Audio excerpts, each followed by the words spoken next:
Hi guys, in this video I'm going to discuss why doing less rehab and strength training or waiting a bit before you do it can actually be the right thing for your injury and help you recover more quickly.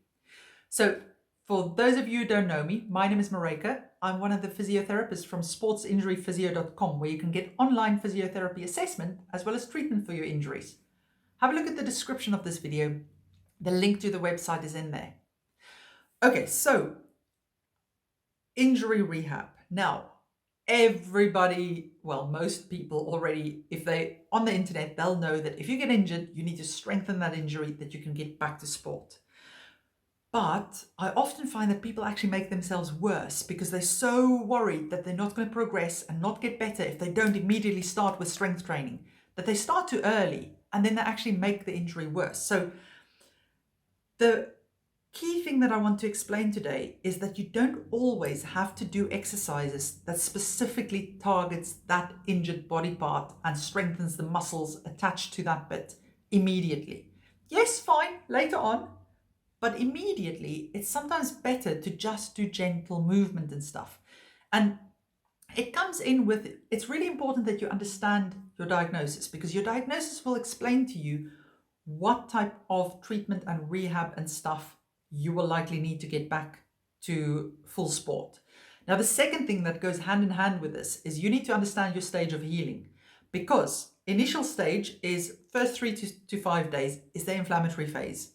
And inflammatory phase is really important because that's when the body uses inflammation to get rid of all the injured body cells. And that's why it's important that you don't suppress the inflammation during that period because you need it. But that's also the time when it's really sensitive still. So think of it, especially if you've torn a muscle or something and there's a bit of bleeding inside. Think of it as a very fragile scab that's in there. And if you're going to be too excited with trying to do rehab, so using muscles that, trying to do strength training that uses that muscle, you'll just actually end up making the injury worse. Same thing with sprained joints. If you're going to start with aggressive rehab exercises and things that really work that body part, you may just actually prolong your suffering because that joint will likely have a bit of inflammation in it. It's a sprained joint. There are things that needs to be fixed in there. So now you're going and you're really working it and you're likely just going to make everything worse in there. So do not misinterpret this as me saying you need complete rest.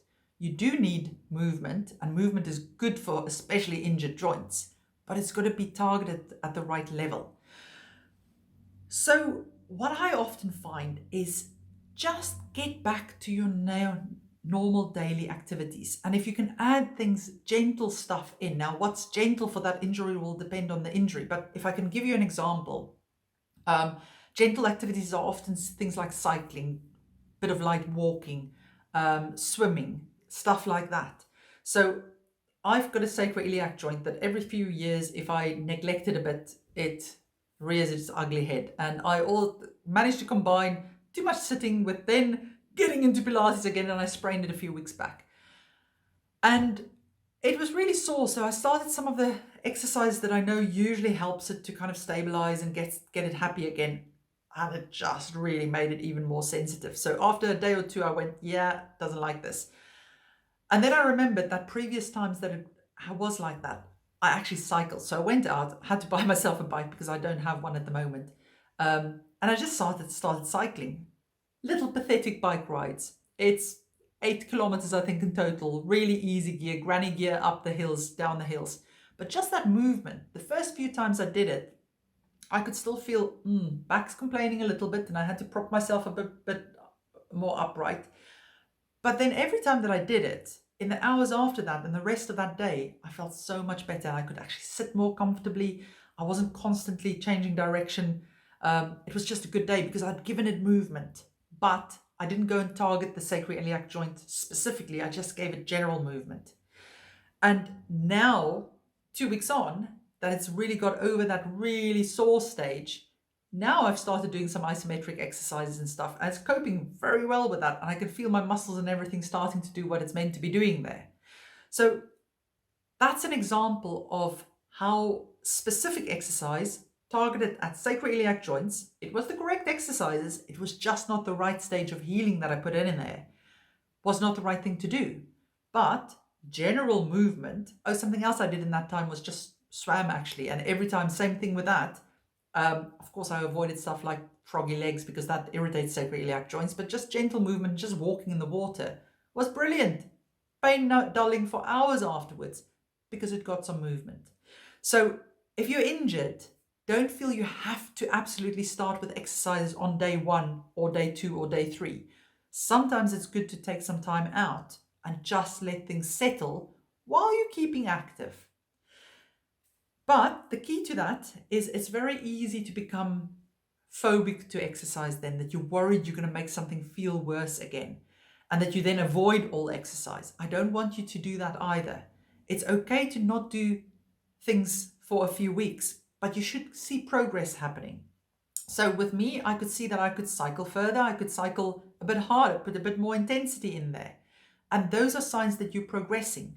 And through progressing it in that way, it actually worked really well to then strengthen everything up along that way. And now I'm at the point where I can actually progress to specific strength training. I've had patients in the past where actually we had to just say, we're not going to use strength training at all, because every time we tried to introduce it, something would just kick off. It's usually when it's an injury around the lower back piriformis area where there's loads of nerves, easy to irritate. Some people can do really well with rehab, but then others, doesn't matter what you introduce, even if it's the gentlest of little bridges or stuff, it just kicks the pain off. And I've had several patients now who's actually got back to their full sport, which in one case it was cycling, other one it was spinning. So yeah, for them, cycling worked really well, because what we started with was literally 5 minutes on the bike. Easy as anything. It was really hard to get them to do that, because 5 minutes on the bike for a cyclist doesn't feel like anything. But you've got to remember that you've got to start at the right stage. And we literally just built the cycling endurance up. And the leg coped with that, and the back coped with that. And it meant that everything else in life also improved as they got stronger with cycling. And yes, we did try every now and again some strength training, but only little bits, and then checked the response. And for the first few months, it was just not possible. Later on, it becomes possible because everything settles in. But whatever it was that was, by the way, it didn't show up on any scans what it was. But what it was so sensitive that whenever we tried any specific exercise, it would just kick it off. So I guess what I want to say in this video is, do not beat yourself up if you find you can't do strength training or anything, that it just doesn't, it feels as if it's making your pain worse. It likely is.